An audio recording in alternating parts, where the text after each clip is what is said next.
सीसा जानता था कि अगर वो बिना अपनी आर्मी के अकेला गया तो सेनेट में उसका दुश्मन। यह स्टोरी बाद में सुनूंगा, फिलहाल दिल्ली की बात करते हैं। दिल्ली बदल रही है और इस बदलाव का हमें दिल से शुक्रिया कहना चाहिए।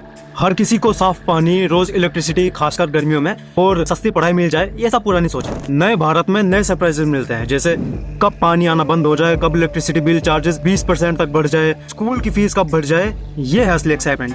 खुद ही सोचो, अगर सब कुछ सही चलने लगे तो लोग सरकार से उम्मीद रखने लगेंगे, और उम्मीदें तो डेमोक्रेसी का सबसे बड़ा खतरा होती है। तो इस नए थ्रिलिंग सिस्टम का स्वागत करो। Welcome to new normal. और हाँ, वीडियो के एंड में 2000 साल पुराना रोम का एक ऐसा इंसिडेंट बताने वाला हूँ जो अल्टीमेटली आज की सिचुएशन से काफी मिलता है, तो वीडियो को एंड तक जरूर देखना। गर्मी अपने पीक पर थी, मई का लास्ट वीक था जब दिल्ली तप रही थी, लोग पानी के लिए तरस रहे थे। वजीराबाद और चंद्रवाल जैसे मेजर वाटर प्लांट्स की प्रोडक्शन 25 से 30% तक गिर गई थी।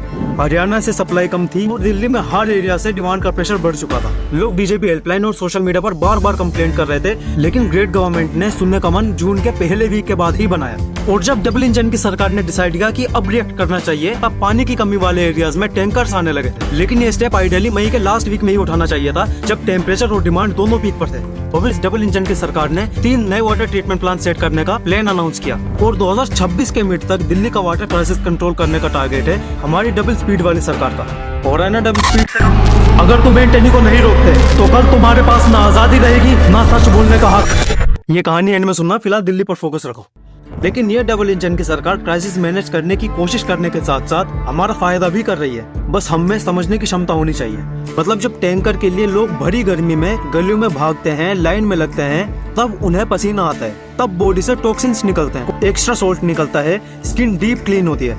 Even science has that sweating release endorphins, जो कि नेचुरल मूड बूस्टर है। तो जनता का डबल स्पीड से मूड फ्रेश कर रही है हमारी डबल इंजन की सरकार।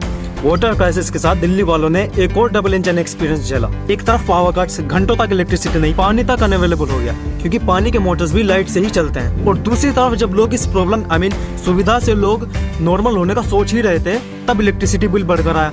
DERC ने पावर परचेज एडजस्टमेंट चार्जेस के थ्रू 7 से 10% तक का हाइक अप्रूव कर दिया। TPDDL का पावर परचेज एडजस्टमेंट चार्ज 10% से बढ़कर 19%, ऑलमोस्ट डबल। मतलब लाइट चली गई लेकिन बिल बढ़कर आया। ये कौन सी कैलकुलेशन है? एफिशिएंसी का कौन सा मॉडल है? लेकिन जो लोग बिजली न होने को सिर्फ तकलीफ समझ रहे हैं, उन्हें थोड़ा पर्सपेक्टिव शिफ्ट करना होगा। ये एक रेयर अपॉर्चुनिटी है सेल्फ ग्रोथ की, फैमिली बॉन्डिंग की और फ्री डिजिटल डिटॉक्स की। जब लाइट चली जाती है तब सब एक साथ एक रूम में इकट्ठा होता है, बिना टीवी, बिना फोन, बिना स्क्रोलिंग के। बातें होती हैं, असली इमोशन सामने आते हैं, और बोनस कैंडल लाइट डिनर के लिए बाहर नहीं जाना पड़ता। तो शिकायत कम करो और ग्रेटिट्यूड सीखो। दिल्ली के प्राइवेट स्कूल्स ने 10 से 45% तक फीस बढ़ा दी, और ये कोई नॉर्मल बढ़ोतरी नहीं थी, ये प्योर प्लान के साथ किया गया एक्सप्लॉयटेशन था। मजेदार बात, काफी स्कूल्स ने तो डायरेक्टरेट ऑफ एजुकेशन से NOC, जो गवर्नमेंट अप्रूवल होती है फीस बढ़ाने से पहले, लेना जरूरी ही नहीं समझा। मतलब खुद ही प्रिंसिपल, खुद ही परमिशन देने वाले, बाकी सब पेरेंट्स की सिरदर्दी। मिडिल क्लास फैमिलीज जो पहले ही महंगाई से परेशान है, उनके लिए फी हाइक एक इनविजिबल टैक्स बन गया। ट्यूशन फी अलग, डेवलपमेंट चार्जेस अलग, और मिसलेनियस फी, वो तो हर बार नए नाम से आ जाती है। कभी स्मार्ट क्लास के नाम से, कभी एनुअल टेक अपग्रेड का बहाना। बस बिल बढ़ता जा रहा है और क्वालिटी आपके सामने है। पेरेंट्स सड़कों पर उतर आए, जंतर मंतर से लेके DPS द्वारका और छत्रसाल स्टेडियम तक प्रोटेस्ट हुए। और ये सब देख के दिमाग में एक ही सवाल आता है, आखिर चाहिए क्या तुम लोगों को? पिछले 10 सालों में भी तो केजरीवाल की सरकार में फीस हाइक हुई थी। हाँ, वो बात अलग है कि रेगुलेशंस और ऑडिट्स से तो तुम भी घर बैठे रहते थे, चिल करते थे। अब जब डबल इंजन की सरकार लाए हो तो नए रूल्स का आशीर्वाद मिला है, ना शुक्र है लोग। पर लगता है कि तुम लोगों को समझ में नहीं आ रहा है कि ये भी एक लर्निंग एक्सपीरियंस है। पता लगना चाहिए ना कि किसको वोट दिया आप लोगों ने। वोट से याद आया, राहुल गांधी का आपको पता ही होगा कि कैसे उन्होंने ओपनली बोला कि चोरी हो रही है। और सबसे बड़ी बात, राहुल गांधी ने ये ओपनली प्रेस कॉन्फ्रेंस के सामने बोला, जबकि मोदी जी ने सामने ना आके अपने पिट्ठों को आगे कर दिया। जब आपको 99 सीट मिलती है लोकसभा के चुनाव में, तो आप पूरे देश में सेलिब्रेट करते हैं और कहते हैं देखो हमारी जीत हो गई। कैसे? सर आंखें पूरी खोलिए प्लीज। आपकी सरकार ने भी 400 पार का डंका पूरे देश में बजा रखा था, और रिजल्ट क्या निकला वो भी शायद चोरी करके, ये सबके सामने है। खैर ऑफ टॉपिक हो गई, इन सब के बारे में डिटेल में अगली वीडियो में बात करूंगा। फिलहाल दिल्ली पर फोकस करते हैं। आपको क्या लगता है रेखा जी दिन भर सिर्फ फोटो खिंचवाने और इंटरव्यूज देने में बिजी रहती है? नहीं, इनके पास तो एकदम टॉप क्लास फोकस होता है, जैसे दिल्ली की गलियों की सफाई, फ्लूट प्लान का कचरा, गवर्नमेंट स्कूल्स में बेंच, बुक्स, क्लासरूम्स की कमी, और चांदनी चौक में व्यापारियों का बार बार प्रोटेस्ट। कहते छोटे मोटे काम छोड़ के इनकी नजर हमेशा बड़े टारगेट्स पर होती है। जैसे वोट बैंक शिवलिंग बाबा बागेश्वर जी की श्रद्धा में डूब के पूरी आरती उतार देना, और जैसे पूरे 100 दिन होने पर दिल्ली में ग्रांड इवेंट ऑर्गेनाइज करना, सेलिब्रिटीज को बुला के खूब PR करवाना, और हाँ, वर्ल्ड क्लास हेल्थ केयर का सपना दिखा के मोहल्ला क्लिनिक्स को ही रेनोवेट करा के आरोग्य मंदिर बनवाना। अपने रिस्क पे आए। अब जो मैं कहानी सुनाने जा रहा हूँ वो अलग है, लेकिन अगर आप ध्यान से सुने तो आपको हमारे वक्त की एक छोटी सी झलक नजर आएगी। ये कहानी है रोम की, करीब 2000 साल पुरानी, जब रोम दुनिया की सबसे बड़ी रिपब्लिक थी। सेनेट, कानून, आजादी सब कुछ था, लेकिन धीरे धीरे करप्शन, राइवलरी और पर्सनल एनिमीज का कल्चर बढ़ गया। इस बीच आया जूलियस सीजर। सीजर एक चैरिस्मेटिक जनरल था जो military victories, free food, public games और स्लोगन से लोगों का हीरो बन गया। नहीं, ये कहानी का हीरो नहीं है, वो बाद में आएगा। लोग उसे रोम का हीरो कहने लगे। लेकिन एक आदमी था जो सीजर का यह खेल, इस क्रेज का खतरा समझ रहा था। मार्कस टुलियस सिसेरो मिडिल क्लास से आया एक ब्रिलियंट लॉयर, स्पीकर और रिपब्लिक का स्ट्रॉन्ग डिफेंडर। उसका मानना था कि रिपब्लिक का सबसे बड़ा खतरा एक ऐसा लीडर है जो कानून से भी ऊपर हो जाए।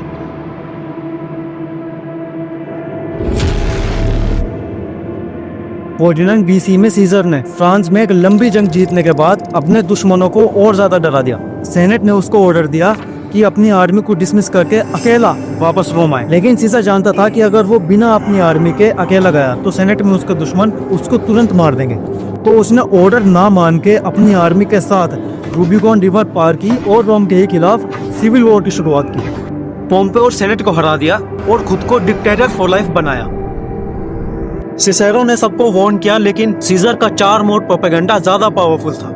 यहाँ आता है कहानी में ट्विस्ट। 44 BC में सीजर के दोस्त ब्रूटस और military commander plus senator Cassius ने सीजर को मार दिया, क्योंकि दोनों ही रिपब्लिक के लिए ज्यादा लॉयल थे। लेकिन सीजर की इमेज इतनी स्ट्रॉन्ग थी कि पब्लिक ने उन्हें गद्दार मान लिया। उसके बाद सीजर का राइट हैंड मार्क एंटनी आया, जिसने सीजर के फ्यूनरल स्पीच में प्रोपेगेंडा चला के एसेसिन्स यानी ब्रूटस और कैशियस को विलन बनाया। पब्लिक गुस्से में आ गई और मीडिया का इक्विपमेंट जो उस समय था, पब्लिक रीडिंग, स्ट्रीट प्लेज, सब एंटनी के फेवर में काम कर रहे थे। इसी बीच एक और नया चेहरा उभर कर आया, ऑक्टेवियन, सीजर का 18 साल का एडॉप्टेड बेटा।